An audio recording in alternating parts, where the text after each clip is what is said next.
títorí wà lẹ́sìn tẹ́lẹ̀.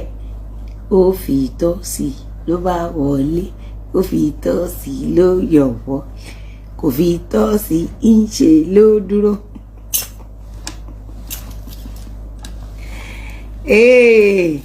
Ẹ̀yin ń dùbú Bùsù Nation dà. Ẹ̀yin èèyàn wa, arábìnrin yìí ó tún ti bẹ̀rẹ̀ wàhálà rẹ̀ o. Ẹ̀rín ló wá fi Ìyábọ̀ Òjó rín lénìí. Kò sọ nǹkan pàtàkì kan ṣùgbọ́n ó kàn fi Ìyábọ̀ Òjó ó fi ń ṣe yẹ̀yẹ́ ní o nínú fídíò tí ẹ̀ ń wò yìí. Ẹ fẹ́ rábàlẹ̀ kí ẹ wo fídíò yìí dáadáa.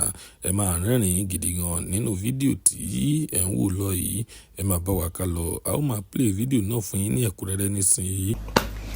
Ìlú gẹ́gẹ́gẹ́gẹ́ ó fi tọ́ sí tó bá wọ̀, ó fi tọ́ sí kò wọlé, ó fi tọ́ sí ló bá wọlé, láì lóòótọ́ ń ṣe ló wọlé gbẹ̀gbẹ̀ gbẹ̀nsì.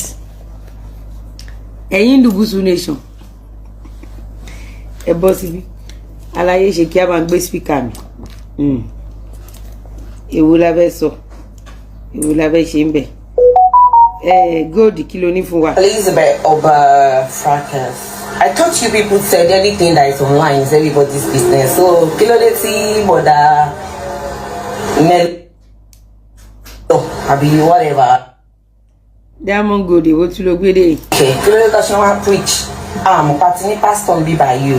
But you can laugh at other people's mockery. You can laugh at other people when they are making jest of other people. When it comes to your whatever, I don't even give a fuck on everybody in this house. I don't give a fuck about me. Sure, you understand? I said what I said. If she can be attacking people and some of you can be giving her clap. Now comment. I never even do show for her. Now comment. So if she wants to rant, she should rant. And if my comment hurt her to her ass. Diamond Gold Bola Jasi mumbo. Ẹ jẹ́ n gbọ́ Tasha Bikiri. Mumbo. Diamond Gold.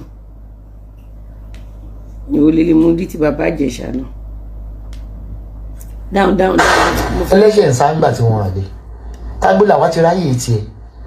Tá bá fẹ́ dí pẹ̀lú ànígbẹ́ lọ kóòtù náà. Okay, ẹ̀yin fìbọn fọ́ kókó sẹ̀. Okay.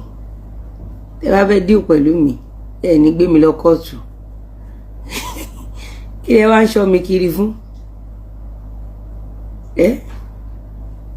Kí lẹ ń wá mi kiri fún? Kí lẹ ń wá mi kiri fún? Tẹ́ fẹ́ díù pẹ̀lú mi, ẹ ní gbé mi lọ kóòtù. Ẹ̀yin tẹ́ lọ léèyàn lágo 2 òru. Kí lẹ lè ṣe? Àwọn tó kówó fún yín. Àríhun tẹ́ ṣe gungun ẹsẹ̀ wọn dà. Àwa tá mọ̀ yín rí. Àríhun tẹ́ ṣe fún wa. Mo fẹ́ jẹ́ kí n tẹ̀ bóyá máa rí kíní, bóyá máa rí save kí n wá play láti bẹ̀rẹ̀ ṣáàgbẹ̀nu òṣìṣàn òkú ṣì lọ. Tasha Bikiri. Àwọn èèyàn kú ti fẹ́ bu ẹ̀pà ẹ ti wá tẹ́ lórí ọ̀rọ̀ mi. Honorable Monsuru Oba Ifo said she will arrest Lemon Gold. Lemon Gold tọ́ba Ifo bá arrest ẹ jẹ́ àmọ́ àwa náà ń wá o. Àwa náà ń wá o. Kí ni Lemon Gold ṣe fún? Lemon Gold Oba Ifo tó bá arrest ẹ kó pè wá. Kí ni ẹ ṣe fún?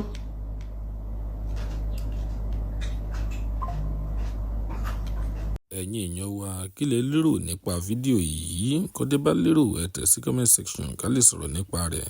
Lónìí a kò ní rí jù báyìí lọ. Ire lójú ọmọ rẹ̀ ó tún dọjọ́ mi. Ọjọ́ rẹ̀ ó dìgbà.